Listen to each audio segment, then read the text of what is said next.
Hi, everybody, and welcome to your city, your county.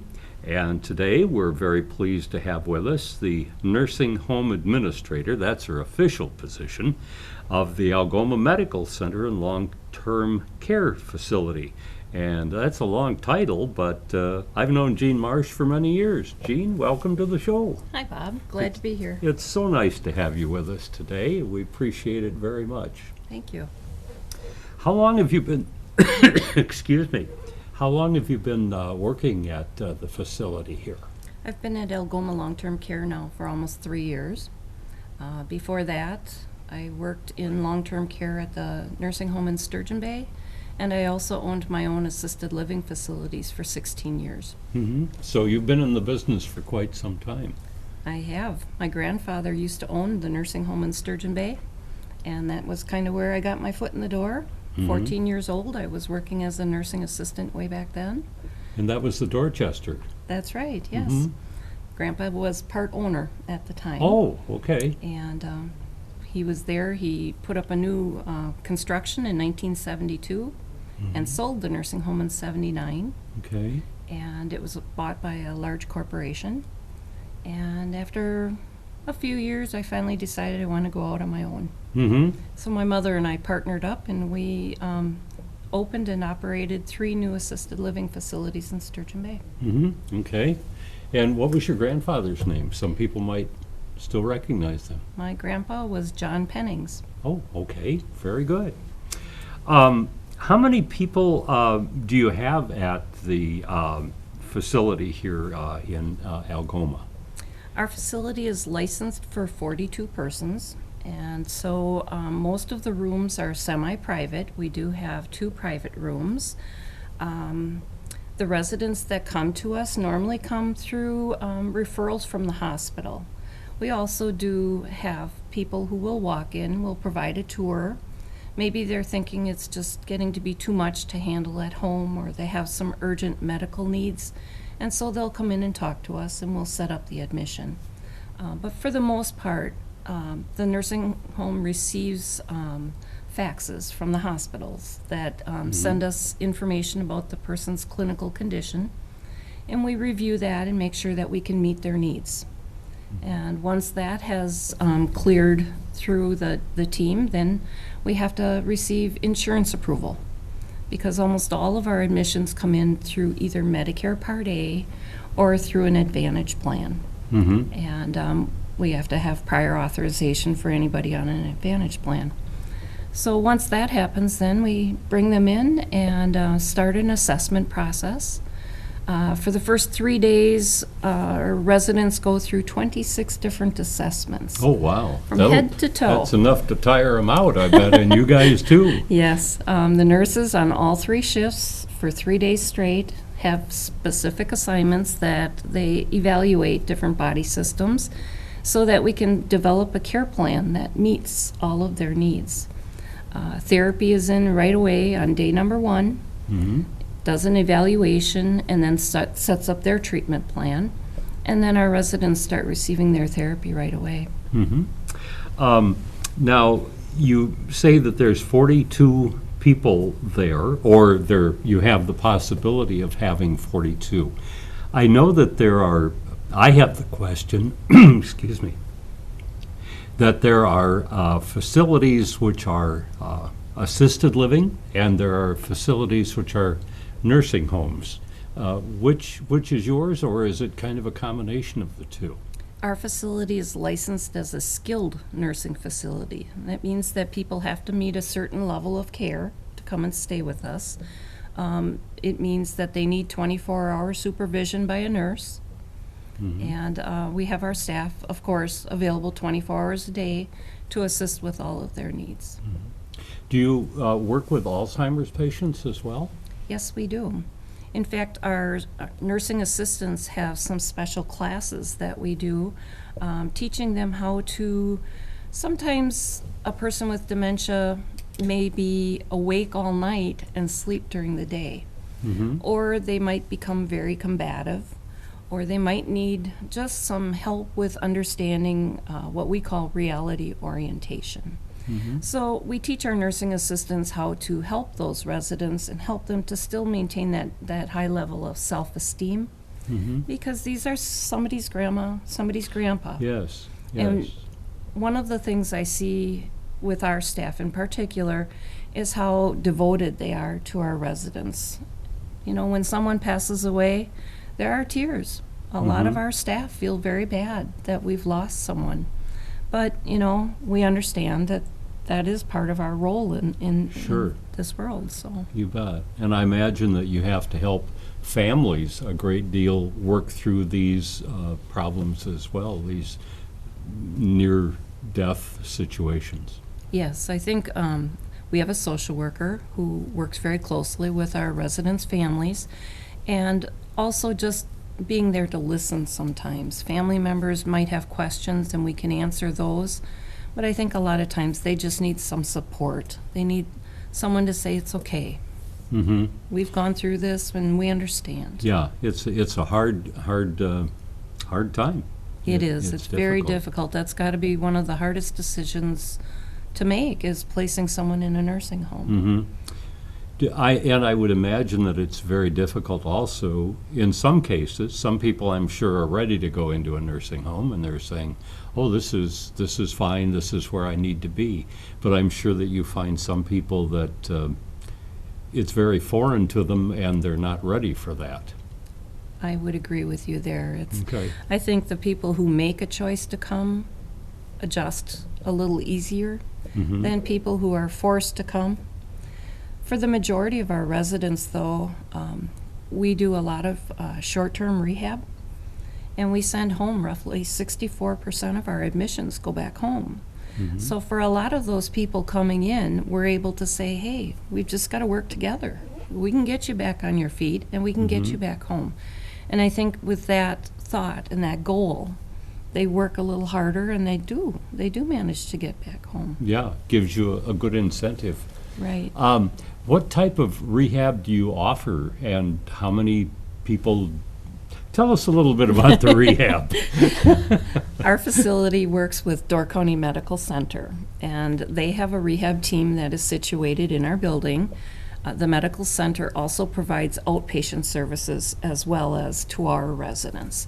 And so we have physical therapy.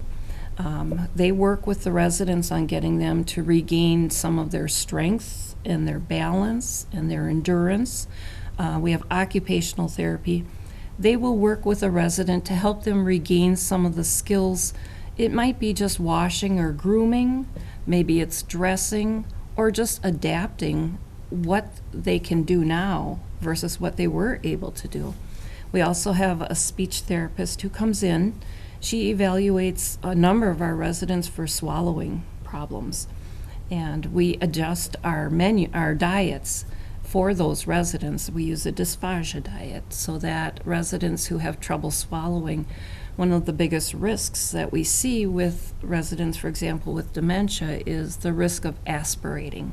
And that's swallowing some water or fluids or food into their lungs. And then they develop pneumonia, and of course then most of the time that ends up taking their life. And so we don't want that to happen, so the therapist is there to help us work with that. We also have a registered dietitian on staff, and she works also with speech therapy and with the residents to develop a diet that will help them recover faster. For example, if someone comes in with some serious wounds, the dietitian will look at whether or not they're receiving zinc in their diet, you know, and different things to help promote healing, like more protein and things like that. I remember, for instance, one patient that I went through this as being related, that had a hard time with drinking water, and that at one point they gave them not a heavier water, but water that I suppose it had Jello or something in it, and that helped out too. That's a thickened liquid. Yes. If you say heavy water, and somebody's going to think it's, some kind of radon or something. But what that does is slow yeah. down the fluid so that it doesn't transfer into the lungs and it actually goes down where it should. Well, that's a good thing. How many employees do you have over at the facility? We have 70 employees on our staff. Wow. Our staff is made up in the nursing department, for example. We have a director of nurses and assistant director of nurses, RNs, LPNs, and CNAs. We also have nursing assistants who are skilled in restorative nursing.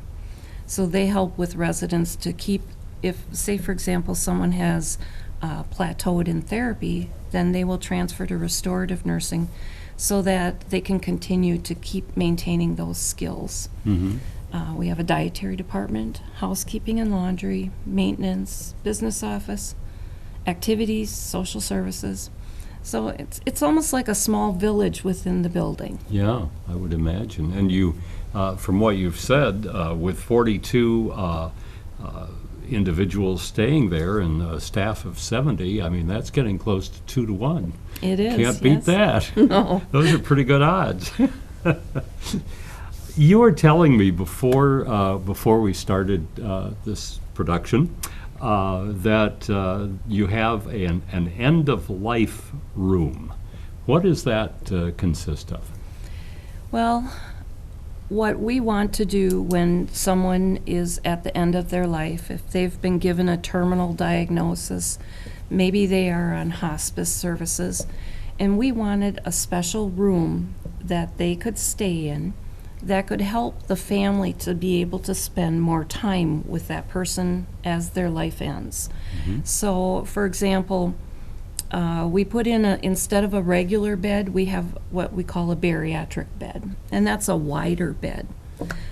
Through the years in working with residents who were passing away, sometimes they go through what's called pre-terminal anxiety, and so one of the things that helps them is to have a family member come and lay down next to them and give them a hug.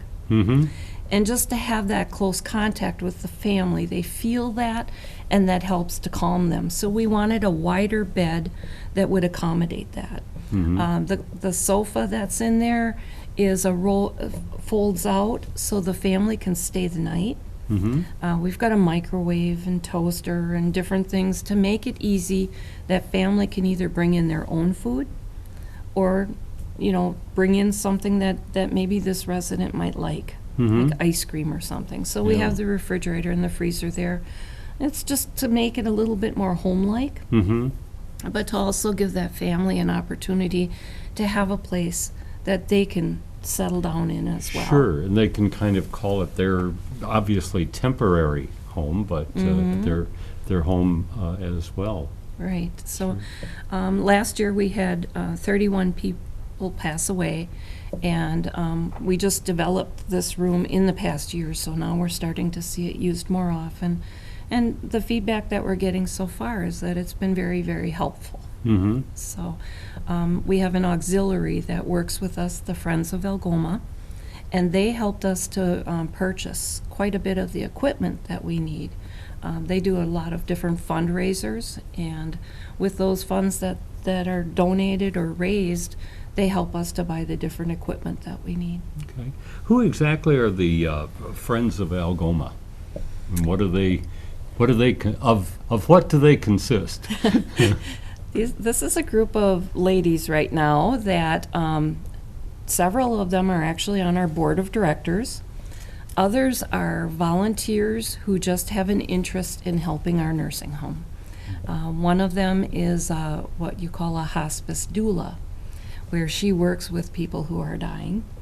And she just was interested in what we had to offer and decided that she would join the group, and she's been a very positive influence on a lot of the different things that we do. How large a group is the auxiliary?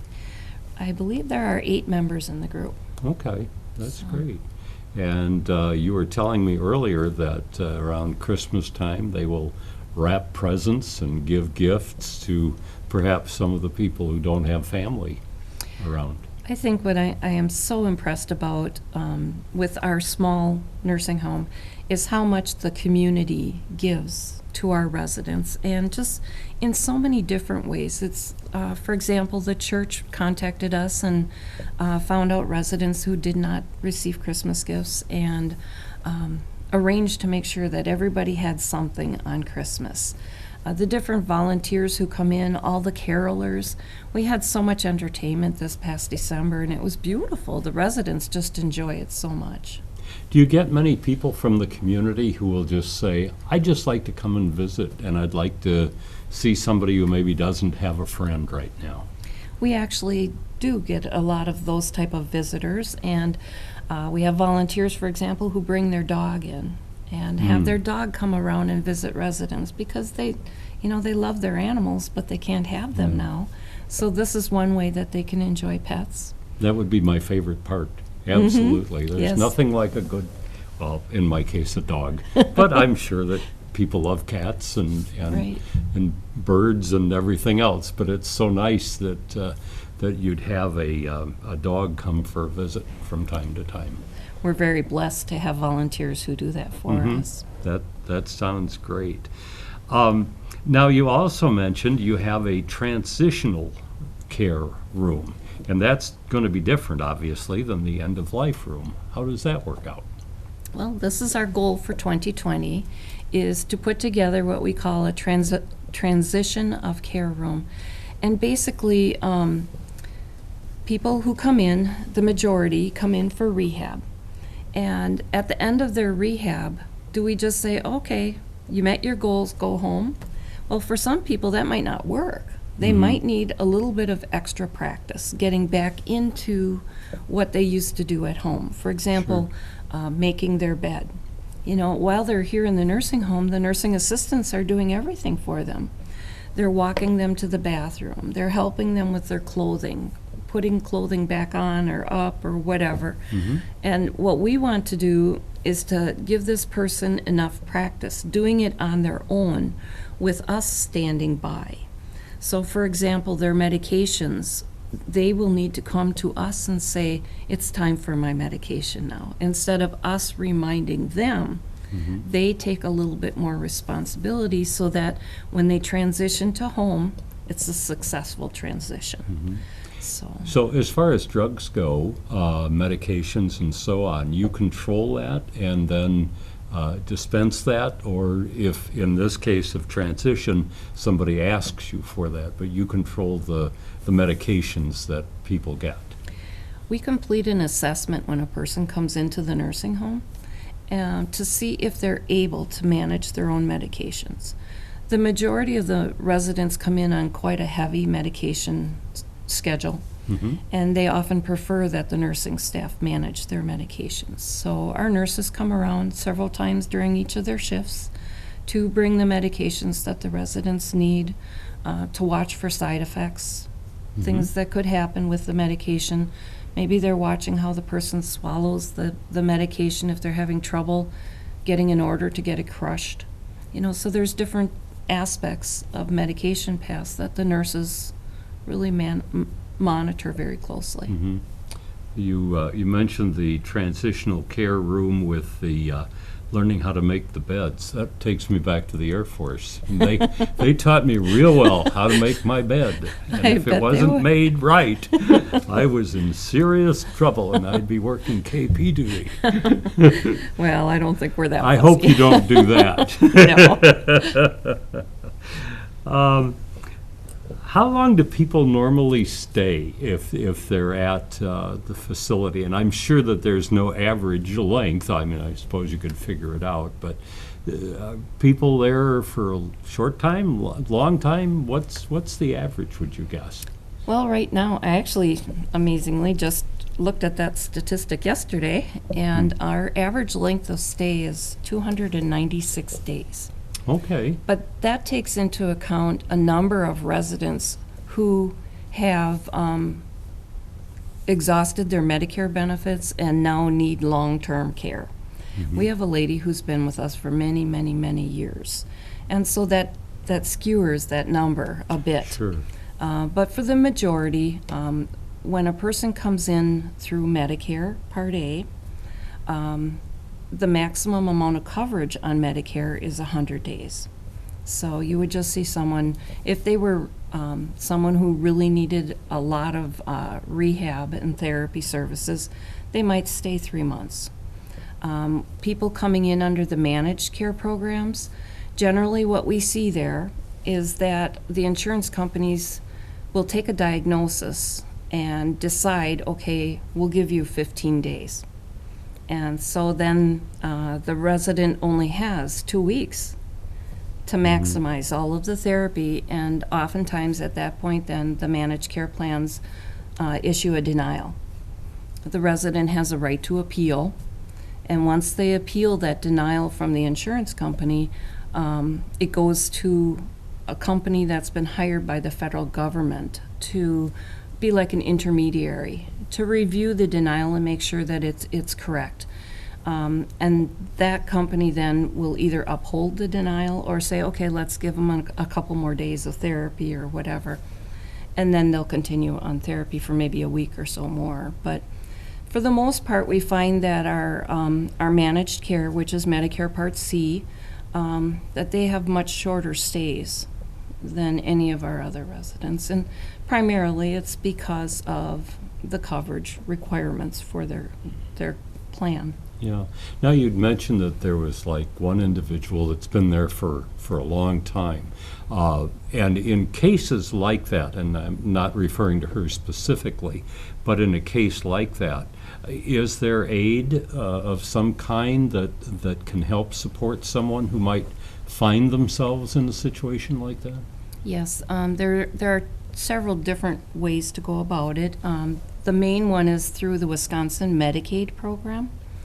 Resident must have depleted all of their assets except for they're allowed to have $2,000, and that's the maximum.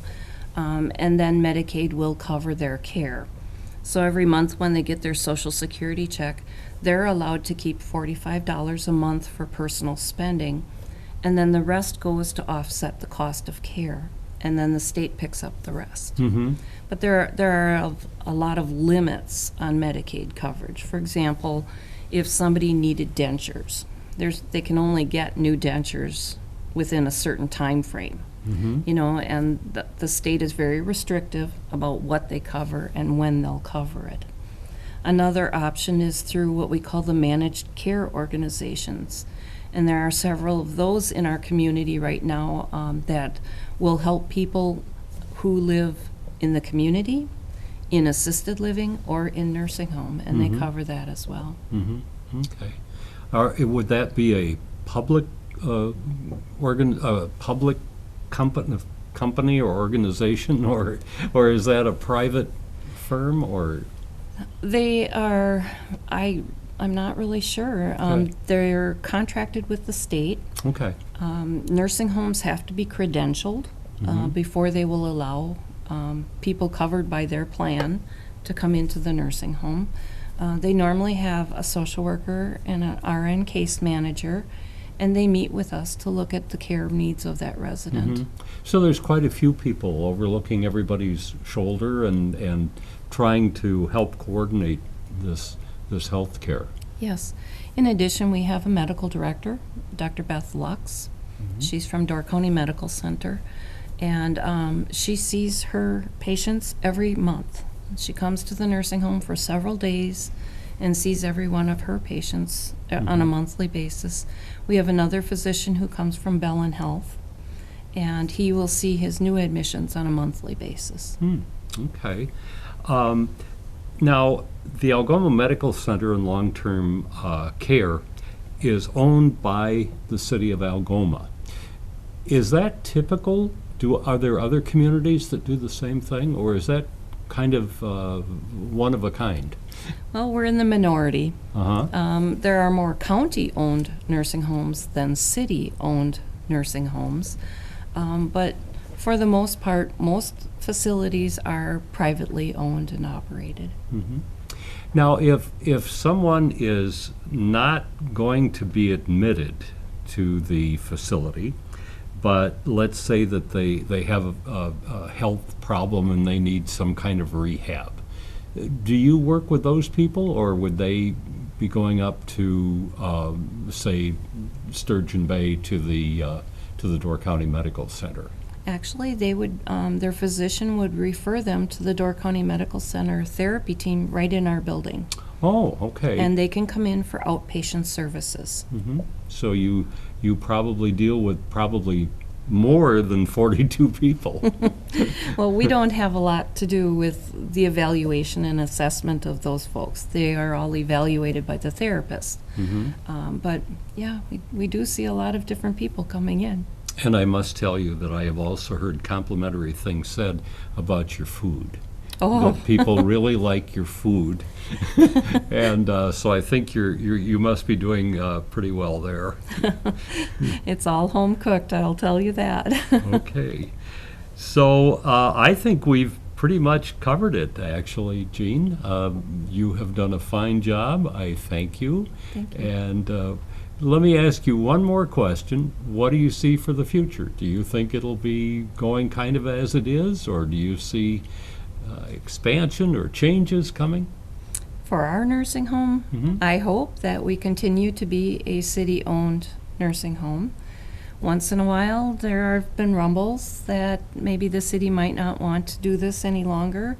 I hope that they continue. There are so many people who benefit from the services of our nursing home. Okay.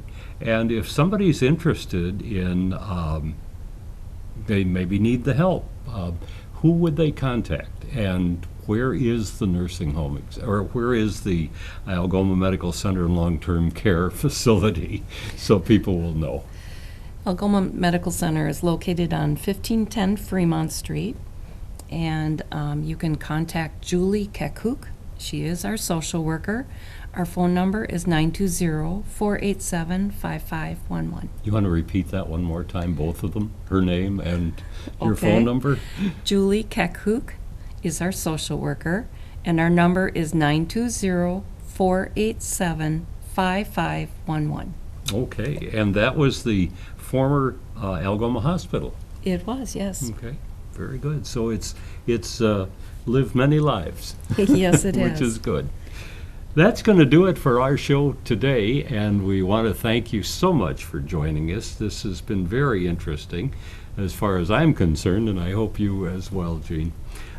We've been speaking with Jean Marsh, who has the position of the Nursing Home Administrator at Algoma Medical Center and Long-Term Care here in Algoma. We thank you for joining us today. We hope that you will see us next time when we come back once again for your city, your county. And from me to you, thanks so much for joining us today, and we'll see you again next time. Take care, everybody. So long.